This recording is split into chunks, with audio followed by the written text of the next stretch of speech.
ఒకసారి ఆన్లైన్లో మీకు నేను టీచ్ చేయడం జరిగింది. మీకు గుర్తుండి ఉండాలి. ఇదే హాల్లో కూర్చొని విన్నారా?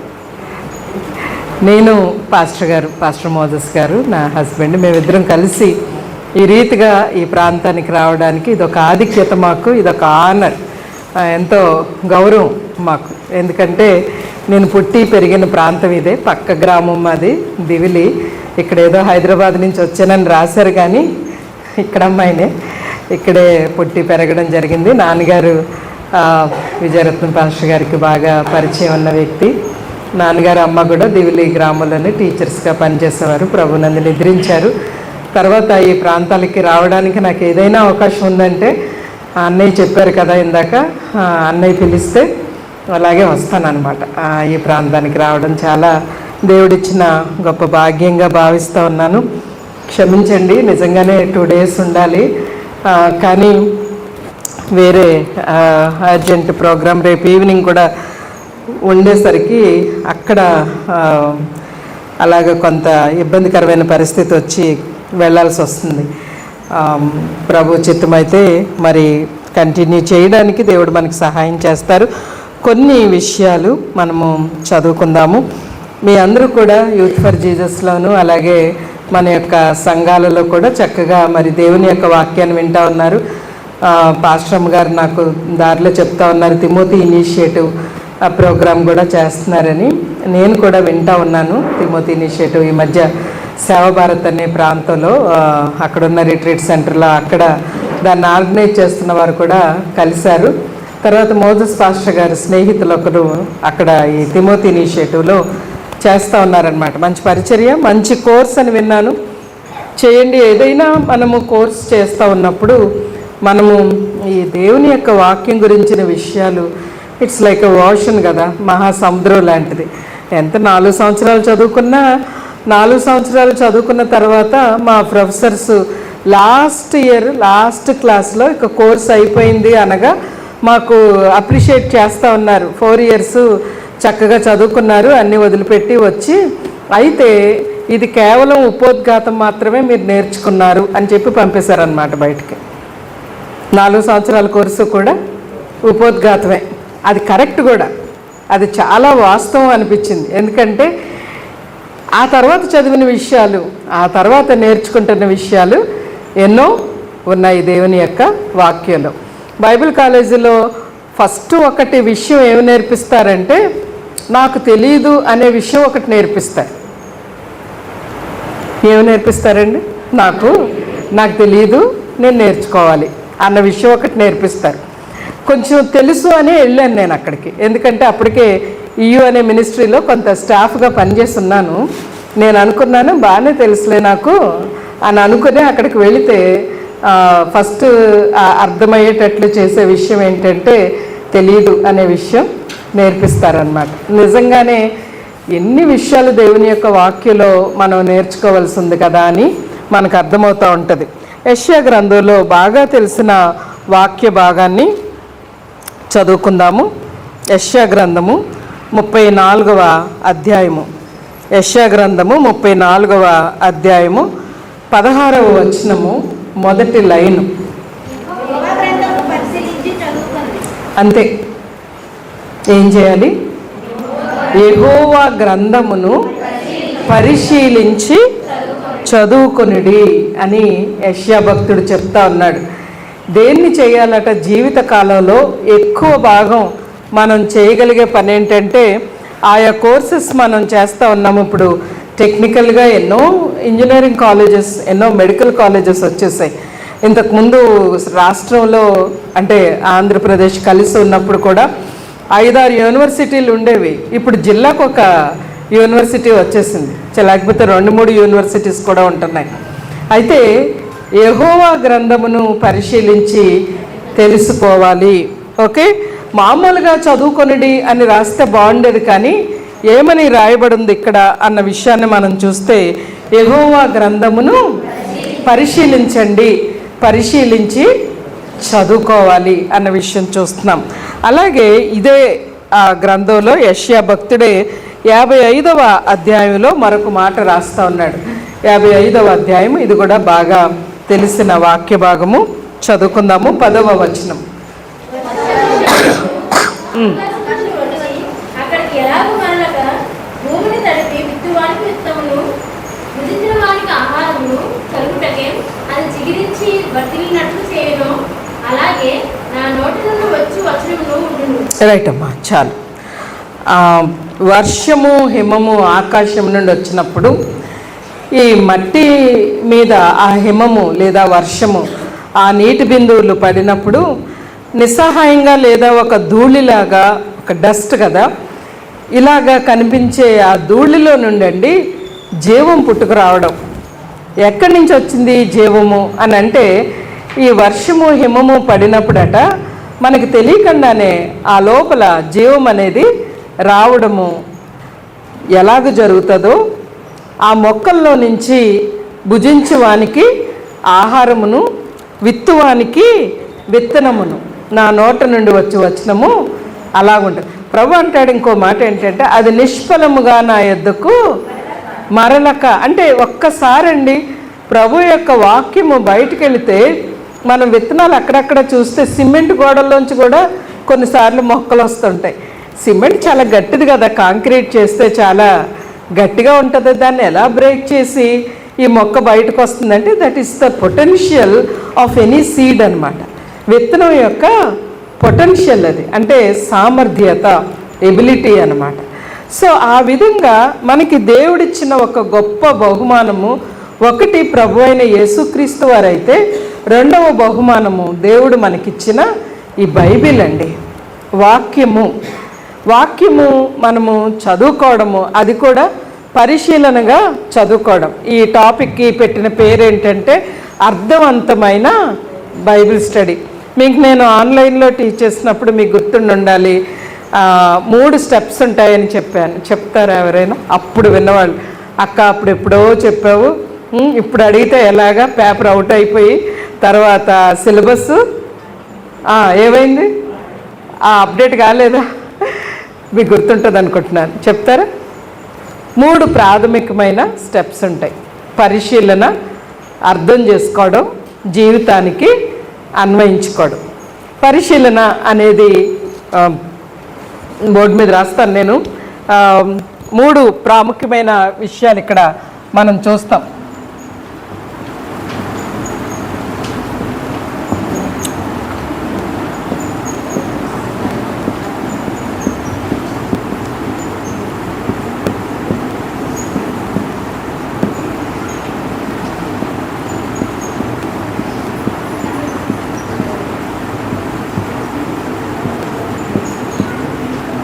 ఇంగ్లీష్లో వీటిని అబ్జర్వేషన్,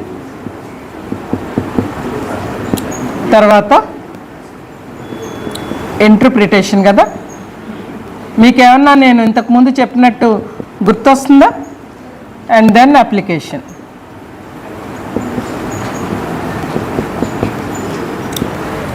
ఓకే, ఈ 3 కూడా మనం, నేనే కాదు, ఈ బైబిల్ స్టడీ గురించి సుజ్ఞానని చెప్పినా లేకపోతే మరెవరు చెప్పినా అవి 3 steps. There are called the basic steps of any Bible study. ప్రాథమికమైన మెట్లు, 3 ప్రాథమికమైన మెట్లు. పరిశీలన, అర్థాన్ని గ్రహించుట, తర్వాత అన్వయించుకొనుట.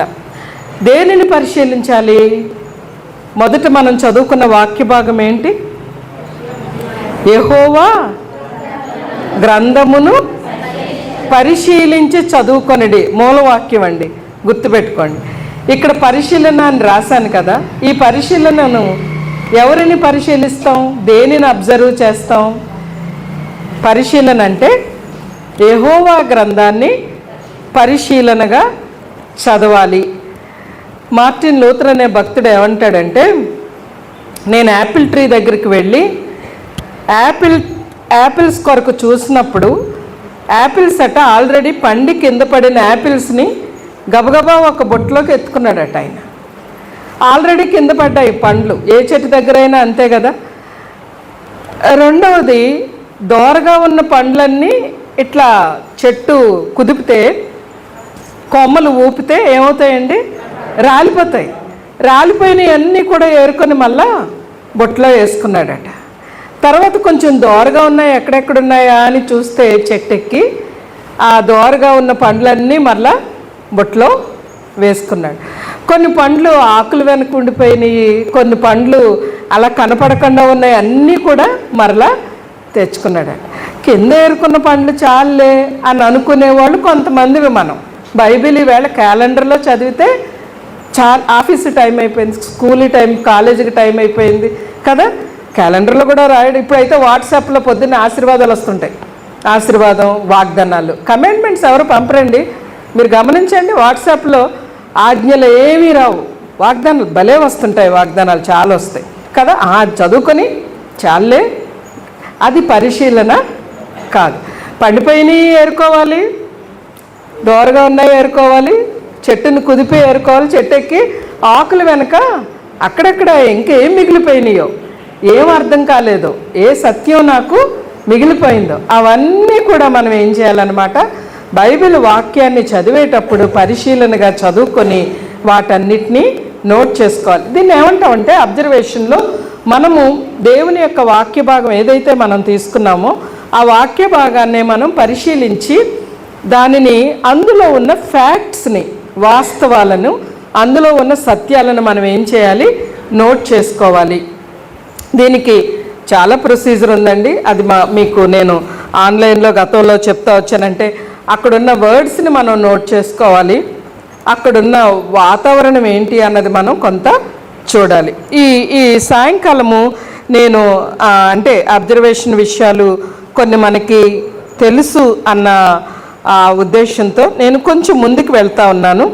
బైబిల్లో రకరకాల లిటరేచర్ ఉందన్నమాట. బైబిల్లో లిటరేచర్ అంటే ఇప్పుడు మనకి చూడండి, తెలుగు కానీ ఇంగ్లీష్ కానీ మనం లాంగ్వేజెస్ సెలెక్ట్ చేసుకున్నప్పుడు పొయట్రీ ఉంటుంది, పద్య భాగం ఉంటుంది, గద్య భాగం కూడా ఉంటుంది. సో పొయట్రీ గద్య భాగం కాకుండా ఇంగ్లీష్లో ఇంకా ఉంటాయా? నాన్ డీటెయిల్ ఉండదా? నాన్ డీటెయిల్ ఉంటుంది. షేక్స్పియర్ డ్రామా ఒకటి మరి మేము డిగ్రీ చదివేటప్పుడు సెకండ్ ఇయర్లో ఖచ్చితంగా చదవాలి. మీరు చదివారా? మేము చదివాం. ఓకే, పేరు మర్చిపోయాను, యాజ్ యూ లైక్ ఇట్ ఏదో షేక్స్పియర్ది, అది డ్రామా. ఓకే, అది రాసిన విధానం ఒకలాగా ఉంటుంది. చాలా చాలా ఉన్నాయి. సో నవల రాసినట్టుగా కొన్ని ఉంటాయన్నమాట, ఆ రకం కూడా ఉంటుంది. సో ఇక్కడ నేను ఒక 5 to 6 ప్రిన్సిపల్స్ చెప్తాను మనకున్న ఈ కొద్ది టైంలో. ఆ సూత్రాలు బైబిల్ని అర్థం చేసుకోవడానికి ఆ సూత్రాలు మనకి ఎలా ఉపయోగపడతాయి. దానికంటే ముందుగా లిటరేచర్ని, ఒక్కొక్క లిటరేచర్ని ఏ రీతిగా అర్థం చేసుకోవాలి, నాకు డస్టర్ కావాలి, అర్థం చేసుకోవాలి అన్న దాని మీద మనం చూస్తాము. ఒక్క నిమిషం, ఇది చెరుపుదాం అనుకున్నాను, పర్వాలేదులేండి, చెరపకపోయినా పర్వాలేదు.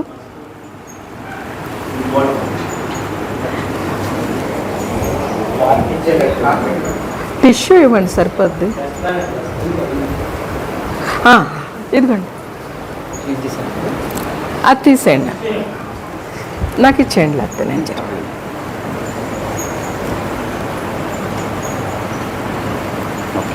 రైట్, చరిత్రకు సంబంధించిన పుస్తకాలు ఉన్నాయి బైబిల్లో. వీటిని ఏమంటామంటే హిస్టారికల్ బుక్స్ అంటాం.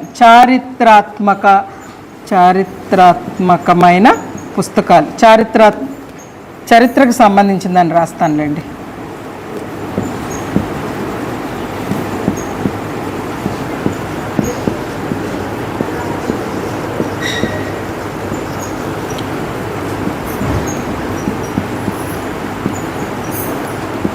చరిత్రకు సంబంధించిన పుస్తకాలు. తర్వాత విజ్డమ్ లిటరేచర్ అంటాం. విజ్డమ్ లిటరేచర్ తెలుగు పదం ఏంటి?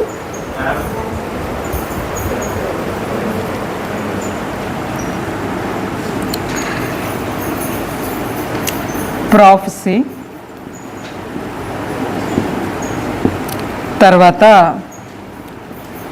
గాస్పల్స్, ఓకే, లా కూడా ఉంది. అంటే ఈ లా తర్వాత గాస్పల్స్ హిస్టారికల్ బుక్సే కానీ బట్ కొంచెం డిఫరెన్స్ ఉంటుంది. ఎపిజల్స్ పత్రికలండి. ఎపిజల్స్ అంటే ఇవి అంటే బ్రాడ్ డివిజన్ అన్నమాట. ఇది పోయిట్రీ. ఇంకొకటి 7. ఇదేమో పద్యాలు, పద్య భాగం. ఇందులోకి ఏమొస్తాయంటే కీర్తనలు, తర్వాత సామెతలు, ఇవన్నీ వస్తాయి. ఇక్కడ పత్రికలన్నీ వస్తాయి. తెలుగులో రాస్తానండి. ఇక్కడ తెలుగులో రాస్తే మీకు గుర్తుంటుంది. ఇవన్నీ పత్రికలు. ఇవేమో సువార్తలు, ఇవేమో ప్రవచన గ్రంథాలు,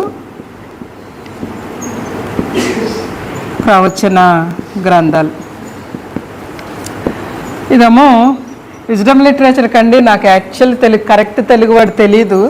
విజ్డమ్ లిటరేచర్ అంటాము. అలాగే గుర్తుపెట్టుకుందాం. అంటే యోబు గ్రంథము, ప్రసంగి గ్రంథము అలాంటివి వస్తాయన్నమాట. కంప్లీట్గా వీటిని మనం పొయట్రీ క్రిందకి, పద్యభాగం కిందకి తీసుకురాలేము. ఇదేమో ధర్మశాస్త్రం. ఓకే, ధర్మశాస్త్రం. ధర్మశాల అని రాశారు కనుక నేను పూర్తిగా రాస్తానులేండి. ధర్మశాస్త్రము. ఓకే,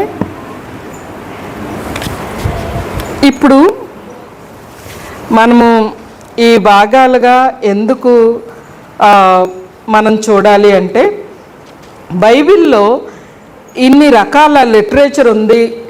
మొత్తం పుస్తకాలు ఎన్నండి? 66. పాత నిబంధన 39.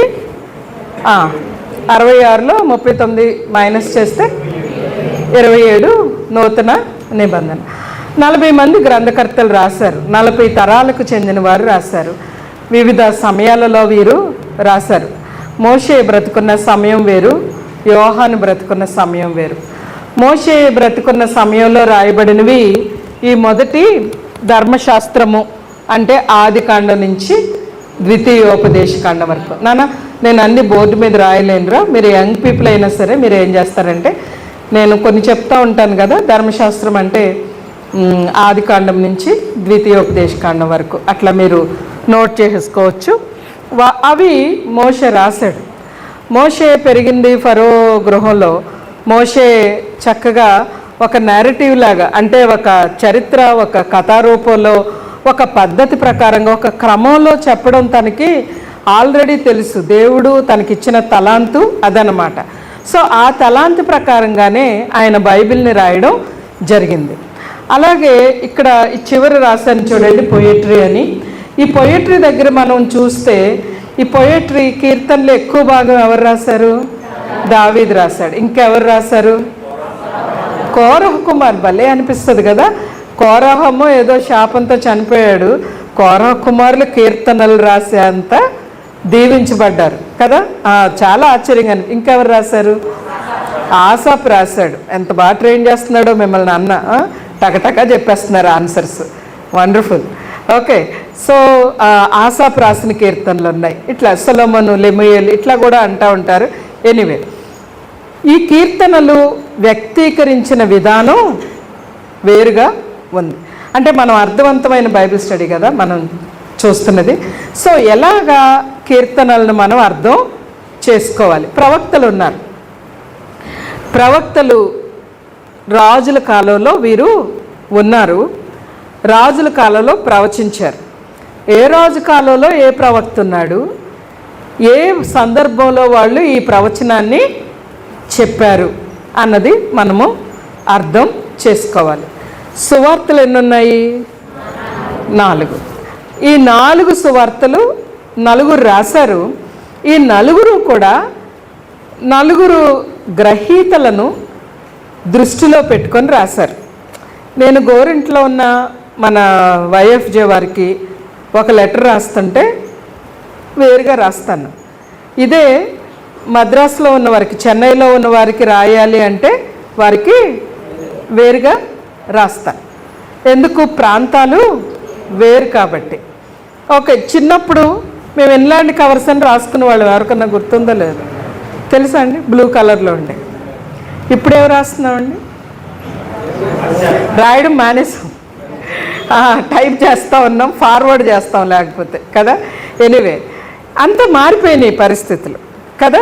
ఇప్పుడు మీకు పోస్ట్ కార్డు అని మాట్లాడుతూ ఉన్నాను అనుకోండి, అంటే ఏంటి పోస్ట్ కార్డు అంటే ఏంటి, పోస్ట్ కార్డు మేము ఎప్పుడు చూడలేదే అంటారు. అదేంటి, అది ఎందుకు తెలియదు అని నేను ఇప్పుడు పోస్ట్ కార్డు మీద ప్రసంగం చేస్తే మీకు అర్థవంతమైన బైబిల్ స్టడీ అంటే అదనమాట. ఇది ఎన్ని సంవత్సరాల క్రితంది, వేల సంవత్సరాల క్రితం రాయబడింది.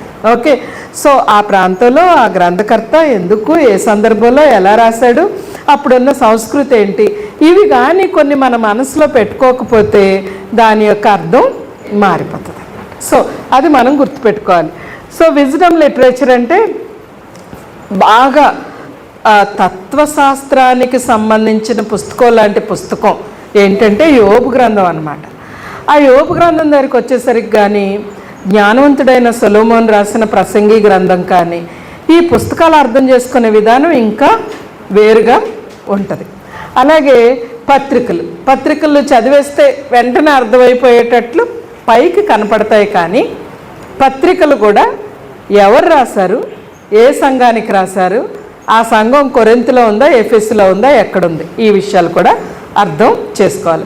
నేనేం చేస్తానంటే ఇప్పుడు ఈ లిటరేచర్ని ఏ ప్రిన్సిపల్స్తో అర్థం చేసుకోవాలి. ప్రతిదానికి అంటే మ్యాథమెటిక్స్ లాగా అనమాట.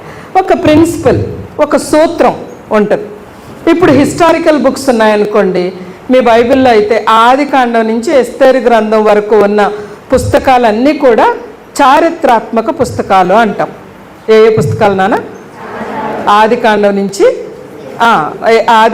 నుంచి ఎస్తేరు గ్రంథం. అలాగే క్రొత్త నిబంధనలో మత్తయి సువార్త నుంచి అపోస్తలుల కార్యం వరకు ఉన్న గ్రంథాలన్నీ కూడా ఏంటన్నమాట,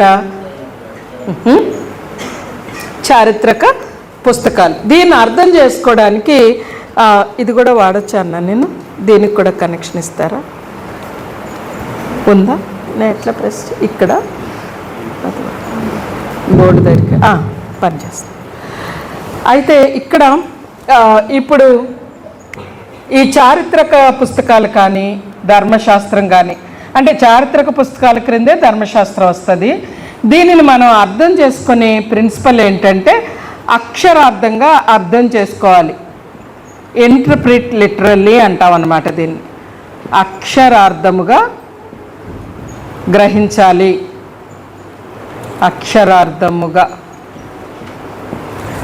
అక్షరార్థంగా అర్థం చేసుకోవాలి. అంటే మోషే ఎర్ర సముద్రాన్ని పాయలుగా చేశాడు కర్ర చాపి అంటే దానికి పెద్ద మర్మం ఏమీ ఉండదన్నమాట. దాన్ని ఎలా అర్థం చేసుకుంటాం దాన్ని? అంతే, మోషే ఎర్ర సముద్రాన్ని నిజంగానే పాయలుగా జరిగినప్పుడు ఇశ్రాయేలీలు నడిచి వెళ్ళిపోయారా అండి? 6 నెలలను వెళ్ళారు. ఇక దానికి మరి 6 నెలంటే ఇది, ఇశ్రాయేలీలు అంటే ఇది అని ఒక్కొక్క వ్యక్తికి, నేలకి, మట్టికి, నీరుకి, మోషే కర్రకి ఒక మర్మం చెప్పాల్సిన అవసరం లేదు. ఇదండి ఫోర్మోస్ట్ ప్రిన్సిపల్ అన్నమాట.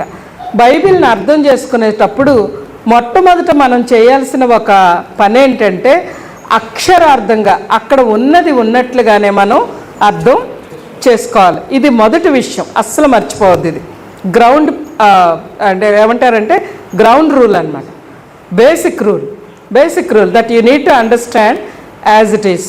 ఓకే, సువార్త దేవుని శక్తి, నశించే వారికి వెరితనము, రక్షింపబడుచున్న వారికి అది దేవుని ఎలా అర్థం చేసుకుంటాం? అంతే, దేవుని యొక్క శక్తి. ఒకవేళ ఈ పదాల యొక్క మీనింగ్ చూడాలి, కొంచెం లోపలికి వెళ్ళాలి అనుకుంటే అసలు దేవుని శక్తి అని ఎందుకన్నాడు? సువార్త అనే పదానికి యాక్చువల్ మీనింగ్ ఏంటంటే డైనమైట్ అని అర్థం అన్నమాట. ఈ కంకరని, బండల్ని పేల్చడానికి ఉపయోగించే ఒక పవర్ఫుల్ వెపన్ ఉంది కదండి, యాక్చువల్ మీనింగ్ అదనమాట సువార్త అంటే. అందుకనే అది ఎంత పవర్ఫుల్గా బండలను పగలగొట్టగలదో సువార్త ప్రకటించబడినప్పుడు కూడా అంతే కార్యం జరుగుతుంది. మీనింగ్ అది. సో సువార్త అంటే యాక్చువల్గా మూలపదం ఒకవేళ మనకి అర్థమైతే గ్రీక్ భాషలో ఏంటి అన్నది కానీ, ఇప్పుడు గూగుల్లోనండి మీరు కరెక్ట్ ఛానల్కి వెళ్తే ఇంటర్నెట్ కరెక్ట్గా వాడడం తెలియాలి. మళ్ళీ దేని పడితే దానికి వెళ్ళకండి. ఎందుకంటే జెహో విట్నెస్ వాళ్ళు ఉన్నారు, మార్మన్స్ ఉన్నారు, ఒక లేటర్ డే సైన్స్ అంటారు, వాడు చూస్తే తప్పుడు బదులు వాళ్ళు చాలామంది ఉంటారు. అన్నకు తెలుసు ఈ టెక్నాలజీ వాడడంలో. హైదరాబాద్లో కూడా ఇలా వాడరు ఎవరు. ఇది ఎప్పుడు ఫస్ట్ టైం పెట్టుకున్నాను నేను. ఇది మోజస్ గారికి చెప్తున్నాను, చూడండి అంటే మా అన్న ఎలాంటివి వాడతాడో చూడండి అని చెప్పడానికి చూపించాను. ఆయన అడిగితే మీకు నెట్లో అసలు ఏ నోట్స్ చూడాలి ఏది చూడకూడదు చెప్తారు. మీకు చెప్పే దైవజనులు ఇక్కడ ఇచ్చారు. మీరు ఏం చేయాలంటే అమ్మ, కొంచెం మూలపదం చూస్తే దాని మీనింగ్ ఏంటో మనకి కరెక్ట్గా అర్థం అవుతుంది. రెండవ అర్థవంతమైన బైబిల్ స్టడీకి అంటే చాలా విషయాలు మనం ఇక్కడ చెప్పుకోవచ్చు. ఈ ప్రవచనాలకు కానివ్వండి, సువార్తలు కానీ, పత్రికలు కానీ, పోయిటరీ నేను కొంచెం ఆగి చెప్తాను. దేనికైనా సరే, హిస్టారికల్ బుక్స్కైనా సరే ఒక ప్రాముఖ్యమైన విషయం ఏంటంటే కాంటెక్స్ట్ చూడడం అనేది చాలా ప్రాముఖ్యమైన విషయం. దీన్ని ఏమంటామంటే సందర్భ సహితంగా అర్థం చేసుకోవడము అని అంటాం. ఇది నేను బోర్డు చెరపచ్చు కదా? ఓకే.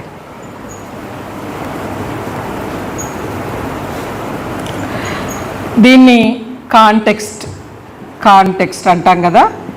కాన్ అనే పదం లాటిన్ వర్డ్ అనమాట. కాన్ అంటే విత్ ద టెక్స్ట్. టెక్స్ట్ అంటే ఏంటి? మనం ఏదైతే పాఠ్యభాగం బైబిల్లో ఎంచుకున్నామో ఆ పాఠ్యభాగం మనకి దాని యొక్క సందర్భం. ఈ పాఠ్యభాగాన్ని మనం ఎంచుకున్నప్పుడు పాఠ్యభాగంలో ఉన్న ఒక పదం యొక్క వర్డ్, ఒక పదం యొక్క మీనింగ్ మనకు తెలియాలంటే మనం ఏం చేస్తాము? అది ఏ సెంటెన్స్లో ఉందో మనం చూస్తాం. ఆ సెంటెన్స్ యొక్క మీనింగ్ మనకి తెలియాలి అంటే మనం ఏం చేస్తామండి? ఆ వచనాన్ని మనం చదువుతాం. వర్స్ని చదవాలి, వచనం. ఓకే. ఆ వచనం యొక్క మీనింగ్ మనకి తెలియాలి అంటే మనం ఏం చేయాలి? ఒక వచనం యొక్క సందర్భం మనకు తెలియాలంటే ఏం చేయాలి? టెక్స్ట్ అన్నాను కదా, ఆ ప్యాసేజ్ని మనం చదవాలి. ఒక ప్యాసేజ్ యొక్క మీనింగ్ మనకి పూర్తిగా తెలియాలంటే మనం ఏం చేయాలి? చాప్టర్ని చదవాలి. సో చాప్టర్ని కూడా మనకి కొంచెం ముందు వెనక ఆ చాప్టర్లో ముందు చాప్టర్లో ఏముంది అన్నది మనకు తెలియాలంటే బుక్కు చదవాలి. మార్క్ కానీ, జాన్ కానీ, మాథ్యూ కానీ, ఏ పుస్తకం అయినా సరే పుస్తకం ఒక 1 సిట్టింగ్ రీడింగ్ మనం ఇవ్వాలి. ఆ 1 సిట్టింగ్ రీడింగ్ మనం ఇచ్చినప్పుడే మనము ఆ ప్యాసేజ్ యొక్క యాక్చువల్ మీనింగ్ అనేది మనం తెలుసుకోగలుగుతాం. అయితే ఈ బుక్స్ ఎక్కడున్నాయమ్మా? బుక్స్ ఎక్కడున్నాయి? బైబిల్లో ఉన్నాయి. బ్యాక్ అండ్ ఫోర్త్ అండి. ఎప్పుడు సమయం ఉంటే అప్పుడు బైబిల్ని చదవాలి. దావీదు రాసిన మాటలు కొన్ని చాలా చక్కగా ఉంటాయి. దావీదు ఏమంటాడు? జుంటి తేనె అట్లా అనమాట. ఇంట్లో స్వీట్ చేస్తున్నారనుకోండి, ఓకే, అమ్మ పిలుస్తూ ఉందనుకో స్వీట్ వచ్చి తిను అని, దావీదు ఏమంటాడంటే ఇంకొక అధ్యాయం చదివచ్చి తింటానులే అంటాడు. రాత్రి వేళలా కొవ్వు మెదడు అంటే చాలా టేస్టీ పార్ట్స్ గురించి మాట్లాడతాడు. నాన్ వెజ్, అరే చేపలు వండుతున్నాను, చికెన్ వండుతున్నాను, రా ఇంకెంతసేపు చదువుతావంటే ఇంకొద్దిసేపు బైబిల్ చదువుకొని వస్తానమ్మా అంటాడేమో David. We need to have that kind of hunger అనమాట. అలాంటి ఆకలి మనకి ఉండాలి దేవుని యొక్క వాక్యం పట్ల. మార్నింగ్ ఎప్పుడో ఒకసారి అలా చదివేసి, లేకపోతే ఏదైనా మాకైతే ఒక టెంప్టేషను, ఏదైనా వాక్యం చెప్పాలన్నప్పుడు చూస్తూ ఉంటాం అన్నమాట. ఒకవేళ అలా చదివితే బహుశా అది దేవుడు పెద్దగా అంగీకరించే విషయం కాదు. We need to study. మన కోసం చదువుకోవాలి. మన కోసం దేవుని వాక్యాన్ని ఎలా చదవాలి? చాలా ఆకలితో చదవాలన్నమాట. ఇప్పుడు సింహము అనే పదం ఉందండి. సింహం అనే పదం 1 పేతురులో ఉంది. 1 పేతురు 5వ అధ్యాయము 8వ వచనం చూడండి. బైబిల్ చూద్దాం. 1 పేతురు 5వ అధ్యాయము 8వ వచనం చదవండి బ్రదర్. మెలకుగా ఉండి ఒక్కరే చదవనియండి అమ్మా, ఆయన చదవనియండి. మీ విరోధి అయిన అపవాది గర్జించు సింహము వలె ఎవరిని మృంగుదునా అని వెతుకుచు. ఇప్పుడు సింహం అనే మాటకి అటు ఇటు ఉన్న మాటలు చెప్తారా? గర్జించు, రైట్. ఇంకే ఉంది? గర్జించుకు ముందు ఉన్న మాట ఏంటి? విరోధి అపవాది. ఎన్ని వర్డ్స్ వచ్చాయి చెప్పండి? ఒకటేమో హీజ్ అని ఎనిమి, విరోధి అంటాడు. రెండోదేమో అపవాది అంటాడు. మూడవది వాని వేషము, వాని పద్ధతి ఎలా ఉందంటే గర్జిస్తూ ఉన్నాడు. వాని యొక్క క్రియ ఎలా ఉంది? ఇటువైపు చూస్తే సింహానికి ఇటువైపు ఎవరిని మింగుదునా అని ఏం చేస్తున్నాడు? ఇంకో 2 పనులు. వెతుకుతున్నాడంట, తిరుగుతున్నాడంట. ఈ సింహం యొక్క మీనింగు సందర్భ ప్రకారంగా సింహము అనే ఒకే వర్డ్ని మనం చూస్తే, సింహం ప్రకటన గ్రంథం 5వ అధ్యాయం 5వ వచనంలో ఇంకొక మాట ఉందన్నమాట. అది కూడా ఆ వచనం చదువుకుందాం, చూడండి.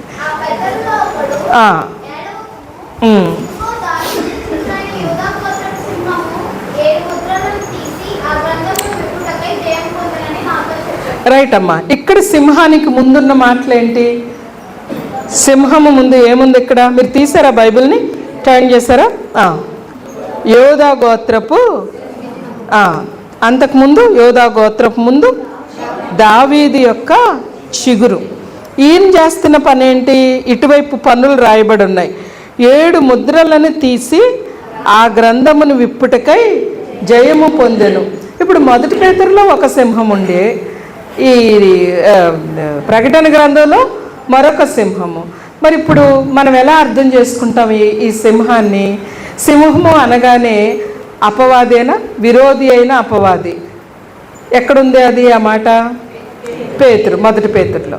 మరి ప్రకటన గ్రంథంలో కూడా సింహం అని చదవగానే నేనేమని అర్థం చేసుకోవాలి? విరోధి అయిన అపవాదేనా? అంకుల్ ఇక్కడ తలూపుతున్నారు. ఇక్కడ కాంటెక్స్ట్ ఏంటండి? ఇక్కడ నేను చెప్పాను కదా, ఈ వెబ్ సాలెగూడులాగా ఉంటుంది అన్నమాట. ఇది దాంట్లోంచి బయటికి తీయలేం. ఇక్కడ పదం సింహమే ప్రకటన గ్రంథం 5వ అధ్యాయం 5వ వచనంలో కూడా. అయితే దాని చుట్టూ ఉన్నదేంటి? వచనంలో ఏమని ఉన్నాయి? యోధా గోత్రపు సింహము, దావీదు చిగురు. ఏమని అర్థమవుతుంది అప్పుడు? ఆ సింహం ఎవరు? ప్రకటన గ్రంథంలో ఉన్న దావీదు చిగురు అంటే ఎవరన్నమాట? యేసు ప్రభువారు. 7 ముద్రలను విప్పుట కంటే ఒక సీల్ అండి. సీల్ సింబలైజెస్ అథారిటీ అన్నమాట. ముద్ర, కాలేజీలో ముద్ర ఉంటుంది సర్టిఫికెట్ మీద కదా. ఈ ముద్రను విప్పడానికంటే అధికారం కలిగిన వ్యక్తి, అధికారము, తర్వాత జయం పొందడము, ఏడవద్దని చెప్పడం, ఈ మాటలకేనే అక్కడేమో ఎవరిని మృంగుదునా అని వెదకడము, తిరగడము, గర్జించడము. తేడా ఉందా? అక్కడెవరు విరోధి, అక్కడెవరు అపవాది. అక్కడున్న మాటలతోనే చెప్దాం. ఇక్కడెవరు? దావీదు చిగురు, హోప్ అన్నమాట. అండ్ దెన్ దావీదు చిగురు అంటే హోప్, నిరీక్షణ. చక్కగా యోధా గోత్రపు సింహం, రాజు కదా, జయం పొందడం. ముద్రలు విప్పడం అంటే అధికారం. అట్లాగా మనం ఏం చేయాలంటే ఏదన్నా ఒక పదం, ఇప్పుడు దానియేలు సింహం బోన్లో పడేశారు. ఆ సింహాలు ఎవరు? మామూలు సింహాలు. ఫస్ట్ రూల్ అనమాట, ఇంటర్ప్రిట్ లిటరల్లీ, అక్షరార్థంగా అర్థం చేసుకో. అక్కడ ఉన్న దానియేలు సింహంలో బోనులో ఉన్న సింహాలు మామూలు సింహాలు అవి, లిటరల్గా నిజమైన జంతువులు అవి. ఓకే, ఇక్కడ సింహం వేరు, అక్కడ సింహం వేరు, అట్లా అనమాట. ఇప్పుడు ఎక్కడ ఆయిల్ ఉంటే అక్కడ పరిశుద్ధాత్మ దేవుడని, ఎక్కడ గాలి వస్తే అక్కడ పరిశుద్ధాత్మ దేవుడని, ఎక్కడ పావురం ఉంటే అక్కడ, అట్లా అనడానికి లేదండి. నోవహు వాడల్లో నుంచి ఒక పావురాన్ని వదిలేడు, నీరు ఆరిందో లేదో చూసిరమ్మని. ఆ పావురం వేరు. బాప్తిస్మం తీసుకున్నప్పుడు పావురాకారంలో వచ్చిన పరిశుద్ధాత్మ దేవుడు అదొక్క ఇన్సిడెంటేనండి. పరిశుద్ధాత్మ దేవునికి ఇంకెక్కడ ఆకారం చెప్పబడలేదు. ఓకే, సో ఎప్పుడు పావురం కనపడితే అప్పుడు పరిశుద్ధ, అట్లా అనడానికి లేదు. సో రెండో ప్రిన్సిపల్ చాలా చాలా ఇంపార్టెంట్. అక్కడ తప్పిపోతే మనం మన వ్యక్తిగత పఠనంలో తప్పిపోతాం, బైబిల్ స్టడీస్ సరిగ్గా చేయలేము, ప్రసంగాలు కూడా సరిగ్గా చెప్పలేము. కాంటెక్స్ట్ తప్పిపోతే మొత్తం మనం తప్పిపోతాము. ఈ విషయాన్ని మనం గుర్తుపెట్టుకుందాం. ఇక్కడ మరి కొన్ని విషయాలు ఇక్కడ నేను చెప్తాను, ఎందుకంటే ఇది మనం అర్థం చేసుకోవాలి. ఇక్కడండి చిన్నప్పుడు చిక్కమని అనేవారు, పెద్దవాళ్ళు వృద్ధుల దగ్గర ఉండేవన్నమాట ఇట్లాంటి మూట. ఓకే, ఇక్కడ తాడు కట్టేవారు. సరిగ్గా గేయడానికి రావట్లేదు. ఓకే, మీ దగ్గర ఇంకా ఎవరి దగ్గర ఉందంటారా? లేదు కదా, మంచిదే, లేకపోయినా పర్లేదులేండి. ఈ చిక్కాలు ఏంటంటే వాటి మూతిని ఇట్లా లాగితే చాలు అవి టైట్ అయిపోతాయి కదా. అందులో మంచి కాయిన్స్, రూపాయలు అన్నీ వేసుకొని ఇక్కడ దోపుకుంటారు, చాలా జాగ్రత్తగా పెట్టుకుంటారు. ఓల్డ్ టెస్టిమెంట్ అని రాస్తున్నాను ఇక్కడ. ఇదొక చిక్కం అండి, ఇది పాత నిబంధన చిక్కం. ఇది న్యూ టెస్టిమెంట్, ఇది క్రొత్త నిబంధన చిక్కం. మన చిక్కం ఇది. మనం ఇక్కడున్న మన చిక్కం అమ్మ ఇలా ఓపెన్గా ఉంది. ఇది మూతి కట్టేస్తుంది, దీనికి కూడా పైన కట్టేస్తుంది. ఇప్పుడు నేను వెళ్ళి నా సంచిలో పాత నిబంధన విషయాలు కొన్ని ఇక్కడికి నింపుకోవాలి. క్రొత్త నిబంధన చదివేటప్పుడు క్రొత్త నిబంధనల విషయాలు కొన్ని నా సంచిలో నింపుకోవాలి. పాత నిబంధనకి వెళ్ళినప్పుడు నేను ఇందులో విషయాలు కొంత నింపుకోవాలంటే అండి, నేను ఫస్ట్ ఏం చేయాలి? ఈ చెక్కు మూతిని విప్పాలి. విప్పితే ఇక్కడ మోషే ఉంటాడు, ఇక్కడ యెషయా ఉంటాడు, ఇక్కడ ఇర్మియా ఉంటాడు, చాలామంది ఉన్నారు అక్కడ. ఒక్కొక్కరు ఒక్కొక్క కాలంలో ఉన్నారు. అందరినీ కూడా నేను అడగాల్సిన ఒక ప్రశ్న ఏంటంటే, అప్పుడు అక్కడ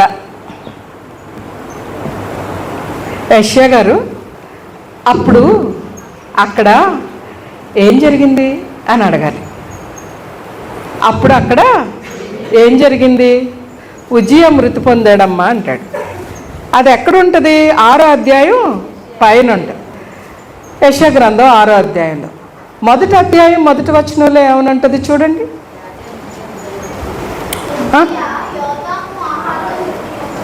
చదువమ్మా, చదువు.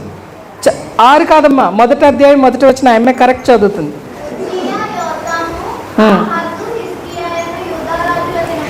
ఎన్ని దినాలలో ఉన్నాడు ఆయన? ఎంతమంది రాజులరా? 4 రాజులు అన్నమాట. 4 రాజుల దినాలలో యెషయా ఉన్నాడు. అది నాకు 6వ అధ్యాయంలో తెలుస్తుందా? తెలియదు. 6వ అధ్యాయంలో ఒక రాజు చచ్చిపోయాడని తెలుస్తుంది. ఒక రాజు చచ్చిపోతే ఈయన జాబ్ కూడా పోయిందని అనుకోవడానికి లేదు. ఈయన ఎంతమంది రాజుల కాలంలో ప్రవక్తగా ఉన్నాడు? ఇంట్రడక్షన్లో అక్కడ రాశాడు, 4 రాజుల కాలంలో ఆయన ఉన్నాడనమాట. ఆయన 6వ అధ్యాయంలో ఒకటి మాట్లాడాడు.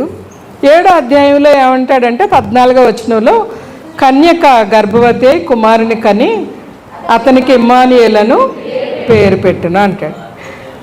ఇంకొంచెం కిందకి చదువమ్మా వచనాలు. 7వ అధ్యాయం 14 తర్వాత ఇంకా చదువు. తానే ఒక సూచన మీకు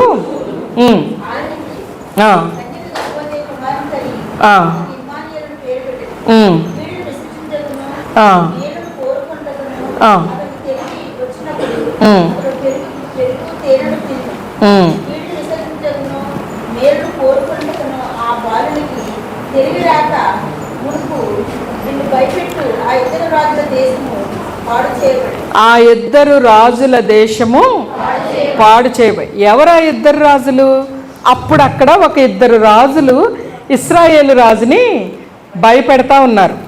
ఆ సంగతి ఎక్కడ ఉంటుందంటే చూడండి, 7వ అధ్యాయం 1వ వచనంలో ఉంటుంది. ఒక్కరు నానా బైబిల్ ఎప్పుడు కూడా కాంపిటీషన్లా చదవకూడదురా. మీరు ఓపెన్ చేస్తున్నారు, కంప్యూటర్లాగా వెంటనే చదివి పడేస్తున్నారు, మంచిదే. కానీ నా ఆశ అంతా అన్న ఆశ, కానీ ఎవరిదన్నా సరే మా ఆశ ఏంటంటే పరిశీలించి చదువుతారని. మీరు గబగబా చదివేసి పడేసాక మళ్ళీ నేను ఏంటి అని అడిగితే చాలా తేటగా చూస్తున్నారు నా వంక. కంగారు ఏమీ లేదు. ఇంకోటి ఏంటంటేరా, మన యాటిట్యూడ్ ఎప్పుడు కూడా ఒక్కరు చదవడం ప్రారంభించగానే వారిని గౌరవించి మిగిలిన వారు ఆగిపోవాలి. అది స్పిరిచువాలిటీ. ఆత్మీయత అంటే అట్లనే ప్రాక్టికల్గా మనకి తెలుస్తుంది అనమాట. సరేనా? చక్కగా ఒకరు చదవండి.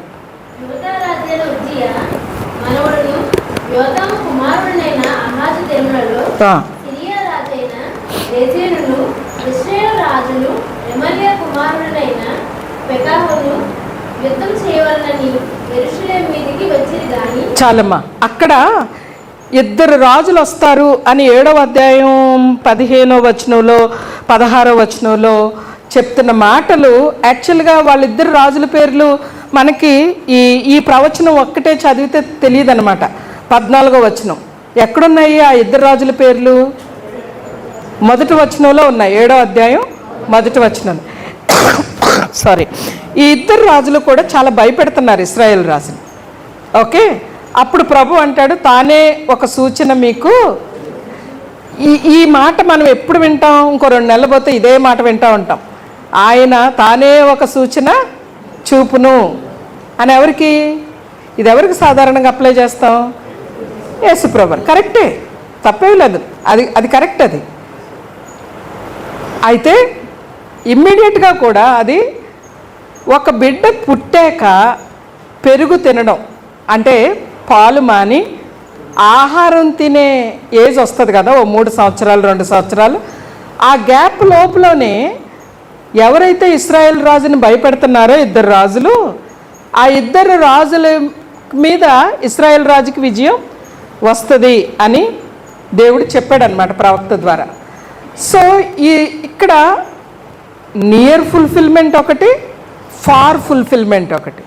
అంటే వెంటనే నెరవేర్చబడే ప్రవచనం ఒకటి ఉంది, ఇద్దరు రాజుల వల్ల వచ్చే భయం నుంచి ఇశ్రాయేలీలు విడుదల పొందుతారు, అదొకటి. రెండోది ఏంటంటే యేసు ప్రభు వారిలో నెరవేర్చబడే విషయం ఒకటి. కొంచెం జాగ్రత్తగా పరిశీలనాత్మకంగా చదివితే ఇక్కడ కాంటెక్స్ట్ కదా నేను మీకు చెప్తా ఉన్నాను. ఇక్కడ మనం అర్థం చేసుకోవాల్సిన ప్రిన్సిపల్ అది. ఇక్కడ ఈ ఓల్డ్ టెస్టిమెంట్ చిక్కన్ దగ్గరికి వెళ్ళాలన్నాను కదా, ఇక్కడికి వెళ్ళి ఈ ఇద్దరు రాజులు ఎవరు?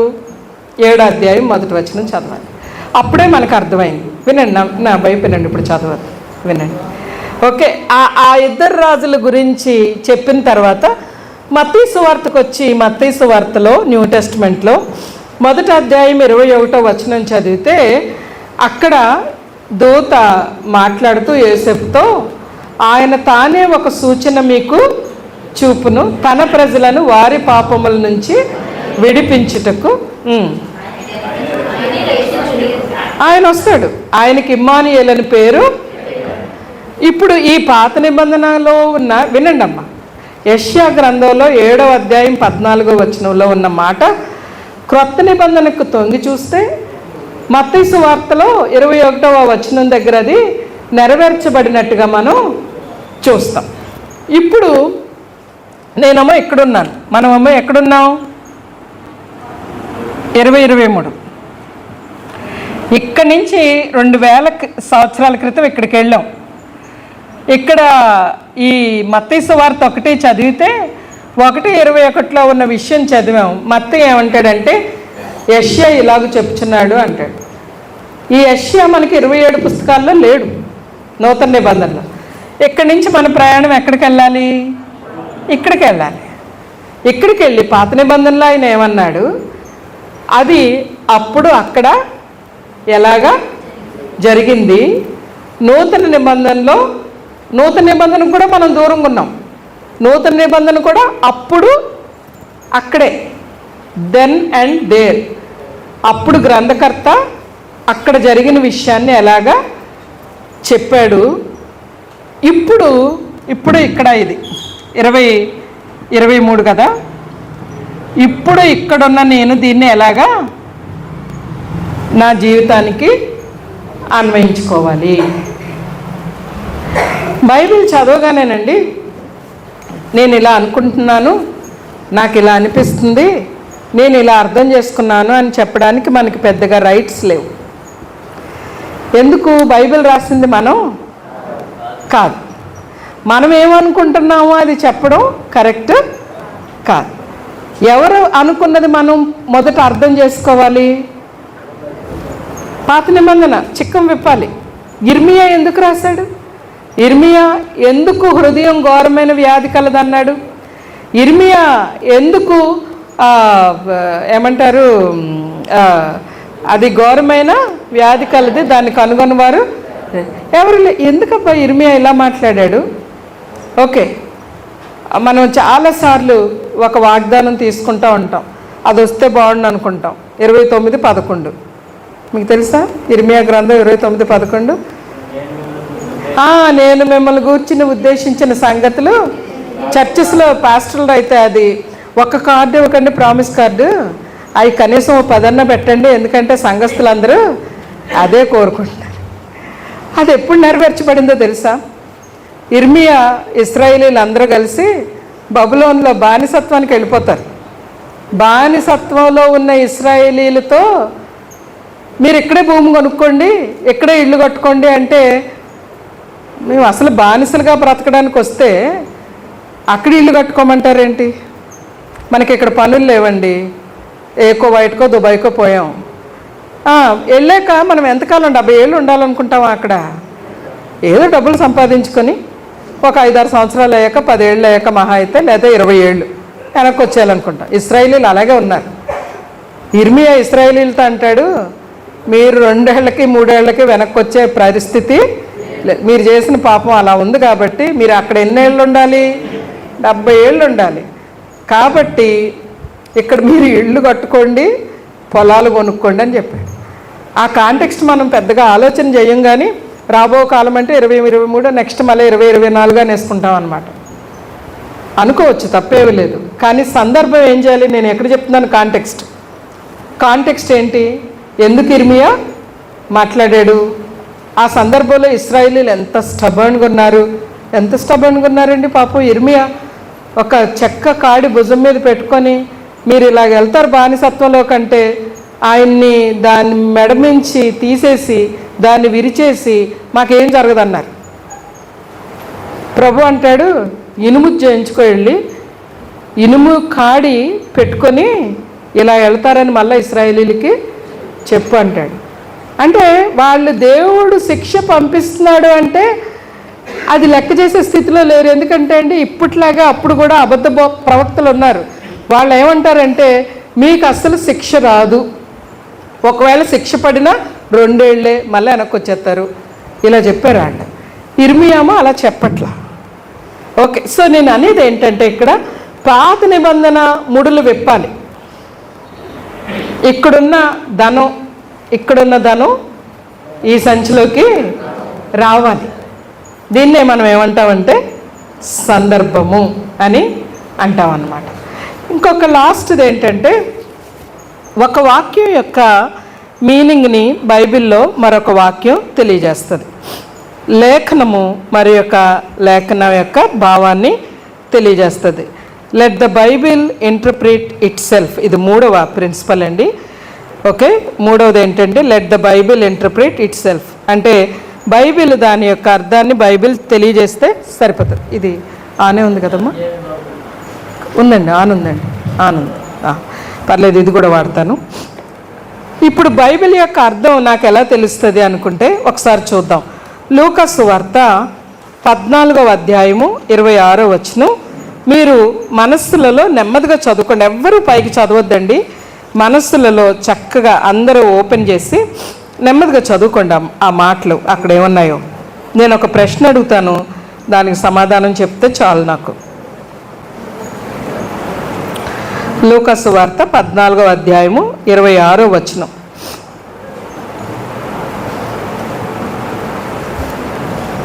లూకా సువార్త 14:26.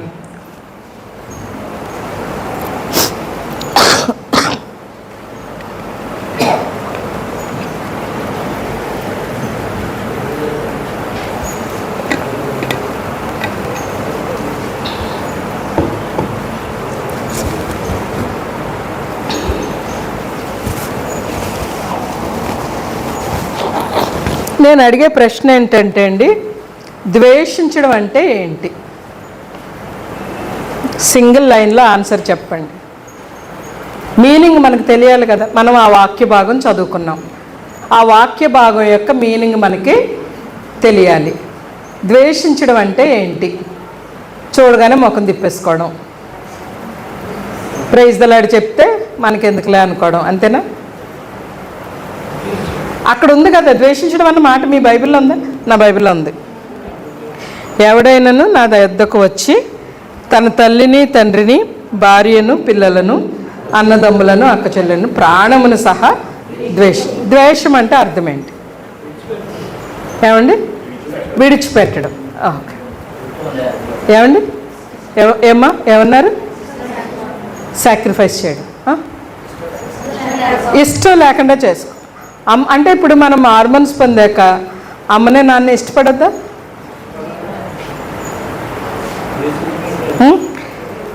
ఒకసారి ఇంకొక వాక్య భాగం చూద్దాము. మత్తయి సువార్త చూడండి. మీరెవరు పైకి చదవద్దండి, మత్తయి సువార్త తీయండి, ఓపెన్ యువర్ బైబిల్స్. మత్తయి సువార్త 10వ అధ్యాయము 37వ వచనం మీ మనసులో చదువుకోండి.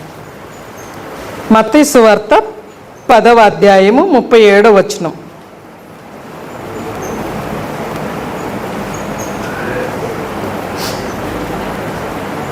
చదువుకున్నారా? ఇక్కడ స్త్రీలు టకామని నేను అడగబోయే ప్రశ్న ఏంటి? ద్వేషానికి ఇక్కడ మీనింగ్ ఉందా? ఏంటండి మీనింగ్ ఏంటి? మత్తయి ఏమని రాశాడు? ఇక్కడ ఏమంటున్నాడు మత్తయి? ఇప్పుడు ద్వేషం యొక్క మీనింగ్ మనకి ఇక్కడ తెలుస్తుంది. చెప్పండి ఏంటది? తక్కువగా ప్రేమించడం. ఓకే, తక్కువగా జాషువా కదా నీ పేరు పాడపాడావు. జాషువా తక్కువగా ప్రేమించడం అని కాదు.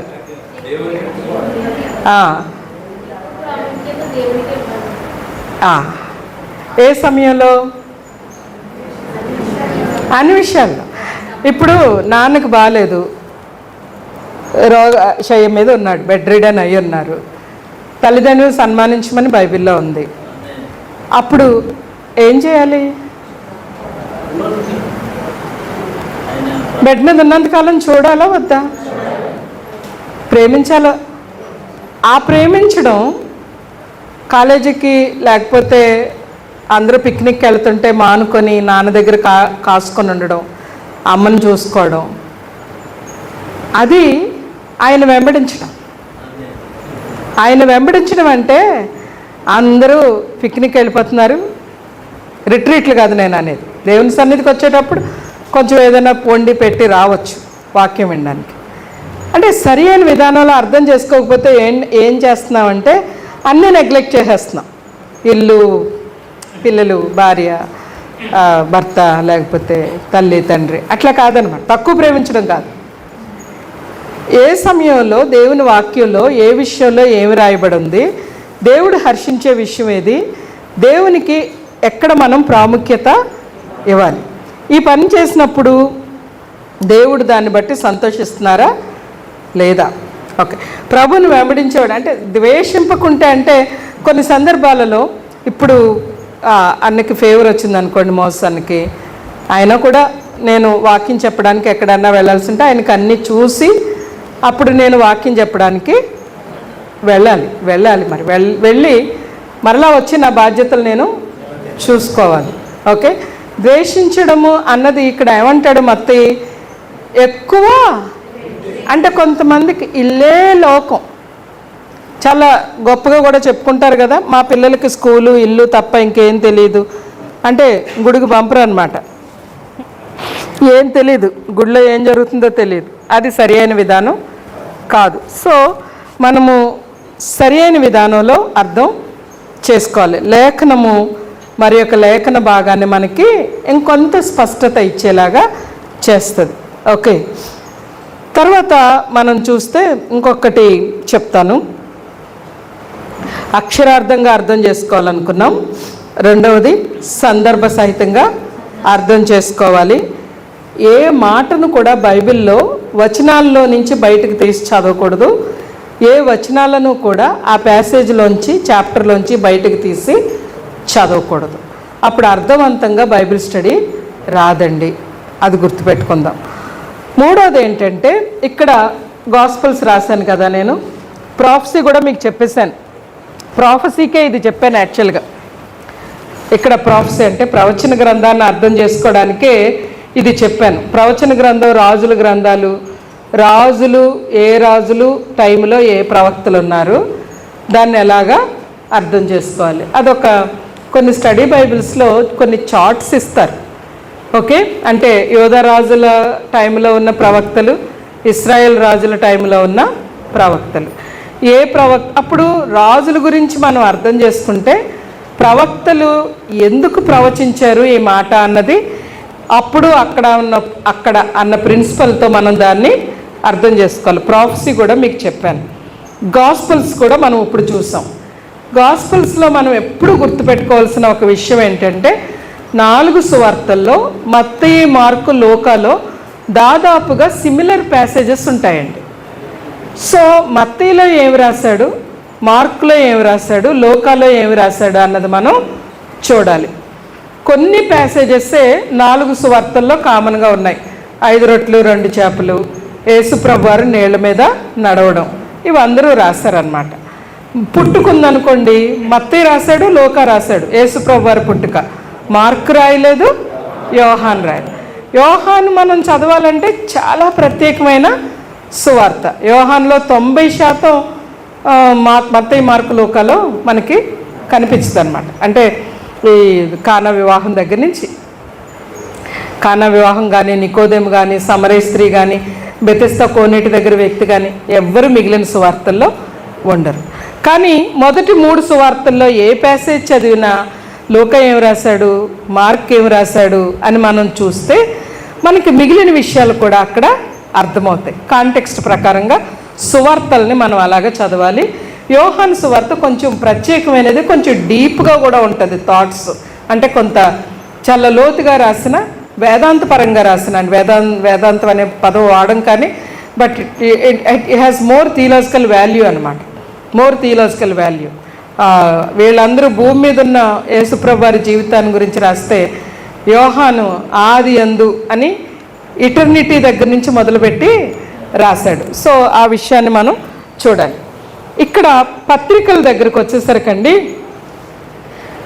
ఈ విషయాన్ని మనం గుర్తుపెట్టుకోవాలి. ఇది కూడా కాంటెక్స్ట్కి సంబంధించిందే, కానీ పత్రిక ఎవరు రాశారు చాలా ప్రాముఖ్యమైన విషయం. రాసుకోండి. పత్రికలు అర్థం చేసుకోవడానికి ఎవరు రాశారు? పౌలు రాశాడా, లేకపోతే యాకోబు రాశాడా, పేతురు రాశాడా, యోహాన్ రాశాడా? ఎవరు రాశాడు? ఎవరికి రాశారు? ఎవరు రాశారు? ఎవరికి రాశారు?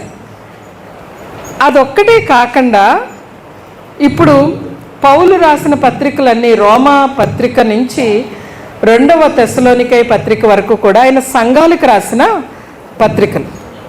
ఈ సంఘాలన్నీ కూడా అప్పట్లో, ఇప్పుడు మన సంఘానికి ఒక పేరు ఉంటుంది. పెద్దాపురంలో లూథరన్ చర్చ్ అంటారు, సామర్లకోటలో బ్యాప్టిస్ట్ చర్చ్ అంటారు. అప్పుడు అలా లేవు. సామర్లకోటలో ఉన్న విశ్వాసులందరికీ రాయినది అని రాశాడు పౌలు. ఎందుకు? అప్పుడు ఒక ఊరి పేరుని బట్టే సంఘం. కొరింథీ పట్టణంలో ఉన్న సంఘం, ఎఫెసీ పట్టణంలో ఉన్న సంఘం.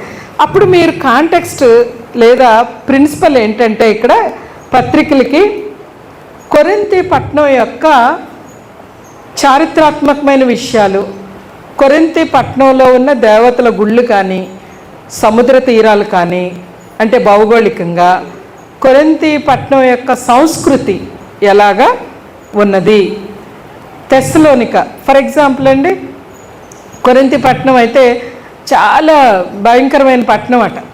అంటే ఆల్కహాల్ నిండుగా ఉండి, వ్యభిచారం భయంకరంగా జరిగి, అపఫ్రోదితు అనేది ఒక దేవత గుడి ఉండి 1000 మంది దేవదాసులు ఉండేవారట ఆ రోజుల్లోనే. వ్యభిచారం చాలా భయంకరంగా జరిగే ఒక పట్టణం. కానీ పౌలు అక్కడ 1.5 నెలలు ఉన్నాడు. 1.5 నెలలు ఉండి సువార్త ప్రకటించాడు. సో పత్రికలు, పౌలు గారి పత్రికలు అర్థం చేసుకోవాలంటే మనకి క్షుణ్ణంగా అపోస్తలుల కార్యాలు తెలియాలి. అది కూడా ఎక్కడి నుంచి 9వ అధ్యాయంలో పౌలు రక్షణ పొందినప్పటి నుంచి చివరి వరకు ఉన్న విషయాలు మనకి తెలియాలి. చివరి కూడా ఎందుకు తెలియాలంటే, రోమాలో అద్దె ఇంట కాపురం ఉన్నప్పుడు ఆయనను గృహంలో నిర్బంధించారు. లాక్డౌన్ ఆయన ఒక్కడికే. కరోనా వచ్చినప్పుడు మనందరికీ లాక్డౌన్ అయింది. పౌలు గారికి ఒక్కడే గృహ నిర్బంధంలో 2 సంవత్సరాలు ఉన్నాడు. ఆ 2 సంవత్సరాల్లో ఫిలిప్పీ పత్రిక, కొలసీ పత్రిక, ఎఫెసీ పత్రిక, ఫిలెమోను పత్రిక రాశాడు. వీటిని చెరపత్రికలు అంటాం. సో అప్పుడు ఎవరు ఆయన దగ్గరికి న్యూస్ తీసుకొచ్చారు, ఆయన పరామర్శించడానికి ఎవరు వచ్చారు? ఆ ఫిలిప్పీ సంఘానికి ఆయన ఈ 4 అధ్యాయాలు ఎందుకు రాశాడు? ఫిలిప్పీ సంఘంలో ఉన్న పరిస్థితులను ఎపఫ్రోదీతు అనే ఒక ఆయన తీసుకొచ్చాడు. విషయాలన్నీ ఆయన చూడడానికి కూడా వచ్చాడు. ఆయన విషయాలన్నీ చెప్తే ఆయన మళ్ళీ అక్కడ రాశాడు. అసలు ఫిలిప్పీ పట్టణం ఎప్పుడు స్టార్ట్ అయింది? అపోస్తుల కార్యాలు 16వ అధ్యాయంలో ఉంటుంది. అపోస్తుల కార్యాలు 16వ అధ్యాయంలో లూదియా ప్రభువుని నమ్ముకుంది. సో ఆ విషయాలు మనకి కొంత అవగాహన ఉంటే ఫిలిప్పీ పత్రిక ఇలా తెరవగానే మనకి అపోస్తుల కార్యాలు 16వ అధ్యాయం గుర్తు రావాలి, పౌలు చేతికి సంఖ్యలు ఉన్న విషయం గుర్తు రావాలి. ఆ నేపథ్యంలో ఫిలిప్పీ పత్రిక చదివితే మనకి విషయాలు చక్కగా అర్థమవుతాయి. సో పత్రికలు అనగానే ఈరోజు రాసిందే కదా అన్నట్టు చదవడానికి లేదన్నమాట. సో యాకోబు ఒక సంఘానికి రాయలేదు, చెదిరిన గోత్రముల వారికి అన్నాడు. అంటే ఇశ్రాయేలీలు గోత్రాలలో ఉండి ప్రభువుని నమ్ముకున్న యూదులందరికీ కూడా ఆయన రాశాడు. పేతురు అంటాడు, పరదేశీయులకు యాత్రికులకు శుభమని చెప్పి, అంటే అన్యజనుల్లో నుంచి ప్రభువుని నమ్ముకున్నవారు, యూదుల్లో నుంచి ప్రభువుని నమ్ముకున్నవారు, పొంతు, గలతీయ, బితూనియా ప్రాంతాల యందు చెదిరిన వారు అందరికీ రాస్తున్నాను అంటాడు. కొంచెం బితూనియా ఎక్కడుంది, పొంతు ఎక్కడుంది? వీళ్ళందరూ ఎప్పుడు ప్రభువుని నమ్ముకున్నారు? పెంతెకొస్తు దినాన్న, పెంతెకొస్తు పండుగ ఆచరించడానికి వచ్చినప్పుడే 14-16 దేశాల నుంచి ప్రజలు వచ్చారు అక్కడికి. వారందరూ కూడా ప్రభుని నమ్ముకున్నారు. ఇలాగ చదవాలన్నమాట. పత్రికలు కూడా మనమండి నేపథ్యం అనేది చాలా ఇంపార్టెంట్. ఓకేనా? తర్వాత ఇది మనం చూసాం కదా, ఇక్కడ హిస్టరీ, లా, ప్రాఫెసీ, గాస్పల్స్, ఎపిజల్స్, పొయిట్రీ. లేఖనం దాని యొక్క లేఖనం చెప్తుంది అని చెప్పాను. యోబు గ్రంథం లాంటివి మనం చూస్తే ఒక్కటి చెప్పి నేను క్లోజ్ చేస్తాను. యోబు గ్రంథంలో 1వ అధ్యాయం మనం చూద్దాము. యోబు గ్రంథం 1వ అధ్యాయము. ఊజు దేశమందు యోబు అని ఒక మనుష్యుడుండెను. అతడు యథార్థవర్తనుడు, న్యాయవంతుడునై దేవుని యందు భయభక్తులు కలిగి చెడుతనము. ఈయన ధనవంతుడు, ఈయన పొలము, ఆస్తి అన్నీ పోగొట్టుకున్నాడు. 10 మంది బిడ్డలను కూడా ఒకేసారి పోగొట్టుకున్నాడు. ఈయనకి 4 స్నేహితులు ఉన్నారు. వారందరూ వచ్చి చాలా విషయాలు ఈయనతో మాట్లాడారు. అయితే ఈయన అసలు ఎప్పుడు బ్రతికాడు? ఈయన నేపథ్యం చాలా క్వశ్చన్ మార్క్ అనమాట. బహుశా మోజెస్ గారు చెప్తారేమో అది, ఎందుకంటే ఆయన ఓల్డ్ టెస్ట్మెంట్ రెగ్యులర్గా టీచ్ చేస్తూ ఉంటారు, ఆయనకి తెలుసు. దహన బలులు 10 మంది పిల్లల విషయమై ప్రతిరోజు అర్పించేవాడు. దహన బలులు సాధారణంగా లేవీకాండలో చూస్తే యాజకులు అర్పించారు మోషే ధర్మశాస్త్ర ప్రకారంగా. అబ్రహాము టైంలో బలిపీఠాలు కట్టారు. నోవహు మొట్టమొదటి దహన బలిని అర్పించాడు. ఇప్పుడు యోబు టైంలోనండి యాజకులు ఉన్నట్టు ఈయన యాజకుల దగ్గరికి వెళ్ళి దహన బలి అర్పించినట్టు ఇక్కడ రాయబడలేదు. చాలామంది దాన్ని బేస్ చేసుకొని ఏం చెప్తారంటే, బహుశా ఈ యోబు అనే ఆయన నోవహు సమయంలో, నోవహు తర్వాత అబ్రహాము ఆ టైంలో ఉన్న వ్యక్తి అయి ఉండవచ్చు. ఇది ఎలా తెలుస్తుంది? నీకు కొన్ని విషయాలు లేవీకాండం గురించి తెలియాలి. దహన బలులు యాజకులు అర్పించారా, తండ్రులే పురుషులే అర్పించారా, ఈ విషయాలు మనకు కొంత తెలియాలి. అంత మాత్రమే కాకుండా ఇది హీబ్రూ పొయట్రీ కదా, దీన్ని మనం ఎలా అర్థం చేసుకోవాలి? ఈ స్నేహితులు ఈ విషయాలు ఎలా మాట్లాడుతున్నారు? దానికి యోబు ఇచ్చిన సమాధానం ఏంటి, దేవుడిచ్చిన సమాధానం ఏంటి? ఇప్పుడు బిల్దద్ ఏమన్నాడో, ఎలీఫజ్ ఏమన్నాడో అన్నీ యాజ్ ఇట్ ఈజ్గా మనం తీసుకోవడానికి వాళ్ళు కూడా కరెక్టే మాట్లాడుతూ వచ్చారు. కానీ యోబు విషయంలో వాళ్ళు కరెక్ట్ మాట్లాడుతున్నారా లేదా కొంత జాగ్రత్తగా మనం దాన్ని చూడాలి. చాలా విషయాలు ప్రసంగిలో అది కూడా విజడం లేదు, వ్యర్థం వ్యర్థం వ్యర్థం అంటాడు. మరి ఏంటి కరెక్ట్? ఆయన రాస్తాడు మధ్య మధ్యలో, ఇది నేను తెలుసుకున్నాను, ఇది నేను తెలుసుకున్నాను అంటాడు. రిచ్ పర్సన్ కదా, ఐశ్వర్యవంతుడు, జ్ఞానవంతుడు, ఎన్నో ప్రాజెక్టులు కట్టిన వ్యక్తి. అట్లా సో ఎక్కడెక్కడ ఎవరు ఏ సందర్భంలో ఎలా మాట్లాడారు ఏంటి అన్న విషయాలు మనం చూడాలి. అప్లికేషన్లో ఏంటంటే ఒక బ్రిడ్జ్ కట్టుకోవాలండి మనం. నేను ముందు రాసిన పాయింట్స్ ఇక్కడ మళ్ళా ఇదే రాస్తాను. పరిశీలన అనుకున్నాము, అర్థం చేసుకోవడం, అన్వయించుకోవడం. ఈ రెండిటికి మధ్య అండి ఒక వంతెన కట్టాలి. వంతెన, ఆ వంతెన వల్లే మనం విషయాలను అర్థం చేసుకోగలం. యేసుప్రభు వారు శిష్యుల పాదాలు ఒక బేసిన్లో పెట్టి కడిగారు. నడుముకి ఆయన టవల్ చుట్టుకొని, నేను బోధకుడిని అయ్యిండి ఇలా చేస్తున్నాను, మీరు కూడా ఒకరికొకరు ఇలా చేయండి అని చెప్పాడు. అంటే మరి మనందరం కూడా బేసిన్ తీసుకొని ఒక మగ్గు తీసుకొని గురువుగారి పాదాలు లేదా గురువుగారు శిష్యుల పాదాలు కడగాలనా? బ్రిడ్జ్లో మనకేమర్థం అవుతుంది, మీనింగ్ ఏంటి? అప్పుడున్న కల్చర్ బానిస చేసేవాడట ఆ పని. గెస్ట్ రాగానే బానిసలు, మట్టి కాళ్ళు కదా, రోడ్డు అన్ని మట్టి రోడ్లు, వాళ్ళు గాడిదల మీద లేదా నడిచొచ్చేవారు. బయటే ఒక స్టూల్ వేసి కుర్చీ వేసి బేసిన్లో కాళ్ళు పెట్టి గురువుగారి కాళ్ళు కడిగి అతిథి కాళ్ళు లోపల తీసుకొచ్చేవారట. యేసుప్రభు వారు అలా చేశారంటే ఆయన యొక్క తగ్గింపు, ఆయన యొక్క నాయకత్వం అక్కడ కనిపిస్తుంది, మాదిరి చూపిన నాయకత్వం. సో ఈ బ్రిడ్జ్ కట్టుకుంటూ వచ్చినప్పుడు నేను అలాంటి తగ్గింపు జీవితాన్ని కలిగి ఉండాలి అన్న విషయం మనకి అక్కడ అర్థం చేసుకోవాలి. నేను వీలైనంత బ్రీఫ్గా చెప్పాను, ఇది కూడా ఎక్కువే అనిపిస్తుంది ఎందుకంటే చాలాసేపు ఒక గంట పైనే మాట్లాడుతూ వచ్చాను.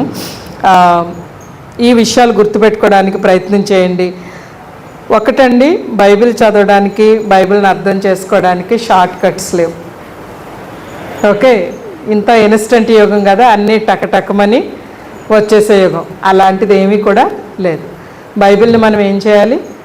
కష్టపడి చదవాలి, పరిశీలించి యెహోవా గ్రంథమును పరిశీలించి చదువుకోండి. ఆ మాట గుర్తుపెట్టుకుందాం. 5 చెప్పాను ప్రిన్సిపల్స్, మీకు గుర్తుంటే. అక్షరార్థముగా, సందర్భానుసారంగా, లేఖనము యొక్క భావాన్ని తెలియజేస్తుంది. ఈ గ్రంథ శైలిని అనుసరిస్తూ మనము అర్థం చేసుకోవాలి. ఇంటర్ప్రిటేషన్కి, అప్లికేషన్కి, అర్థం చేసుకొనుట, అన్వయించుకొనుట, ఈ రెండిటికి మధ్య బ్రిడ్జ్ కట్టుకోవాలి. బైబిల్ ఇలా చదివి అలా అన్వయింపులోకి దూకకూడదు. అర్థమవుతుందా? ఈవేళ ఇది చదివాను, దీని అర్థం దీన్ని ఇలాగా నేను అనుకుంటున్నా, మనం అనుకోకూడదు. అప్పుడు అక్కడ గ్రంథకర్త ఏమనుకున్నాడు, ఎందుకు రాశాడు, ఇప్పుడు ఇక్కడున్న నేను దాన్ని ఎలాగా నా జీవితానికి అప్లై చేసుకోవాలి అని ప్రార్థన చేస్తాను.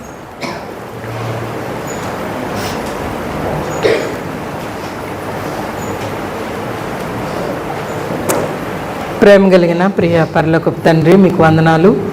మీరు మాకు అనుగ్రహించిన జీవవాకులను బట్టి మీకు స్తుతులు చెల్లిస్తూ ఉన్నాం. దేవా, ఎంతో ఆసక్తితో ఈ సాయంకాల సమయంలో ప్రియులందరూ నాయన ఇక్కడ చేరి ఉన్నారు. వాక్యాన్ని ఎలా అర్థం చేసుకోవాలి, అర్థవంతమైన వ్యక్తిగత బైబిల్ పఠనం ఎలా చేయాలి అని ప్రభువా, మరి కొన్ని విషయాలు నేర్చుకోవడానికి, బోధించడానికి ఈ సాయంకాలం మీరు సహాయం చేశారు. మీకు ఎంతో వందనాలు ప్రభువా. నిజంగా మా జీవితాల్లో చాలా టైం వేస్ట్ చేసేస్తాం, బైబిల్ దగ్గరికి రాము, ఓపెన్ చేయము, చదివిన తొందరతో ఏదో చదివి పక్కన పెడతాం. ప్రభువా నాయన, మరి నీ గ్రంథాన్ని పరిశీలించి చదువుకోవడం, ఆకలితో చదవడం, సరిగ్గా అర్థం చేసుకోవడం, మా జీవితాలకు అన్వయించుకొని ఇతరులకు నేర్పించడానికి సహాయం చేయమని దేవా, మరి ఇక్కడ మీ దాసులు చేస్తున్న పరిచర్యను 30దంతులుగా, 60దంతులుగా, 100ంతులుగా అభివృద్ధి చేయమని యేసు రక్షకుని నామములో అడుగుచున్నాం తండ్రి, ఆమేన్.